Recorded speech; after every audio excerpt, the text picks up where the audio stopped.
Kidney stone क्या होता है एग्जैक्टली exactly? जो आप दर्द की बात कर रही है उसको कॉलिकी पेन ऐसे बोलते हैं। कॉलिकी मतलब most severe type of pain जो रिलीव नहीं होती, पेन किलर ही लेने की जरूरत पड़ती है। बहुत बार वो पेन के साथ वॉमिटिंग होता है, इतना जोर से दर्द होता है कि लोगों में वॉमिटिंग भी होता है, उसके साथ कुछ बार फीवर भी आ सकता है, यूरिन में खून आ सकता है। तो जो पेन होती है, जो जब कैलकुला जो है या स्टोन जो है, रीनल स्टोन, वो जब अटक जाता है यूरेटर में, तब वो इतना जोरों का दर्द देता है।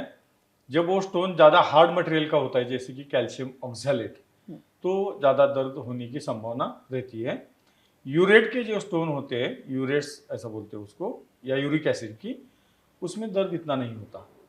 कैल्शियम ऑक्सैलेट स्टोन को ऐसे सुई जैसी स्ट्रक्चर होते हैं, तो चुभने की वजह से ज़्यादा दर्द देता है।